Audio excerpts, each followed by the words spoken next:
वाराणसी में अपने 100वें G20 बैठक के अवसर पर प्रमुख कृषि वैज्ञानिकों MACM की बैठक के आयोजन पर अपनी G20 अध्यक्षता की उपलब्धि का जश्न मना रहा है। इसी क्रम में गोवा में दूसरी हेल्थ वर्किंग ग्रुप, हैदराबाद में दूसरा डिजिटल इकोनॉमी वर्किंग ग्रुप तथा शिलांग में space economy leaders precursor meeting भी आज आयोजित की जा रही है। बाली में 16 नवंबर 2022 में आयोजित G20 के शिखर सम्मेलन में माननीय प्रधानमंत्री नरेंद्र मोदी को G20 की अध्यक्षता सौंपने के बाद भारत में वर्ष भर आयोजित की जाने वाली G20 अध्यक्षता 1 दिसंबर 2022 से शुरू हुई, जो 30 नवंबर 2023 तक चलेगी। 8 नवंबर 2022 को माननीय प्रधानमंत्री ने G20 लोगो का अनावरण किया था, जिसे भारत के राष्ट्रीय ध्वज के रंगों में डिज़ाइन किया गया, जो हमारे प्रो प्लैनेट दृष्टिकोण और चुनौतियों के बीच विकास के प्रतीक को प्रतिबिंबित करता है। भारत की G20 अध्यक्षता का थीम वसुधैव कुटुंबकम, एक पृथ्वी एक परिवार एक भविष्य की अवधारणा को परिलक्षित करता है।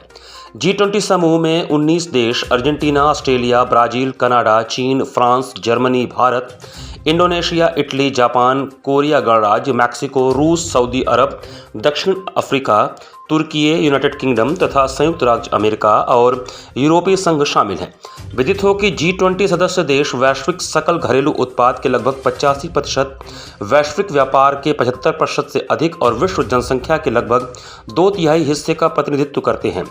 भारत की G20 अध्यक्षता के रूप में भागीदारी अब तक की सबसे बड़ी भागीदारी है। अब तक 110 से अधिक राष्ट्रीयताओं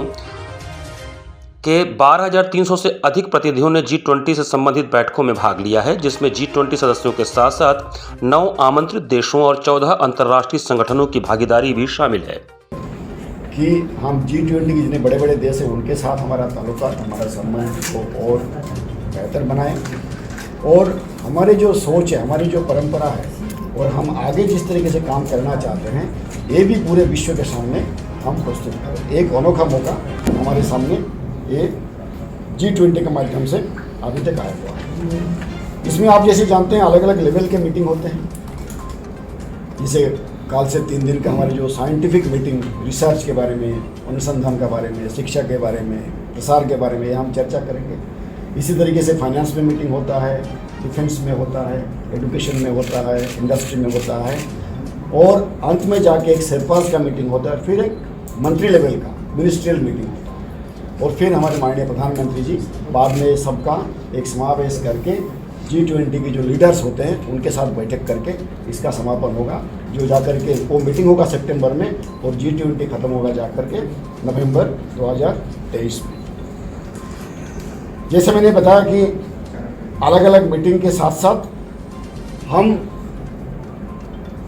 बाकी जो हमारे कल्चर है, जैसे बनारस में कल से मीटिंग जो हो रहा है वो तो एग्रीकल्चर चीफ साइंटिस्ट का है, लेकिन इसके साथ जो बनारस का जो कल्चर है, बनारस के जो धरोहर है, ये भी हम सबके सामने प्रस्तुत करना चाहते हैं। इसीलिए कल से जो हमारा प्रोग्राम होगा, इस मीटिंग में तो होगा ही होगा, हमारा 3 एक्सकर्शन रहेगा। उसमें कल शाम को हमारे जितने डेलीगेट्स हैं हम वो सबको नमो घाट होते हुए संध्या ले जाएंगे और पूरे रास्ते में बनारस का क्या महत्व है, अलग अलग जो घाट है उसका क्या महत्व है, उसके बारे में चर्चा करेंगे, उनको बताएंगे।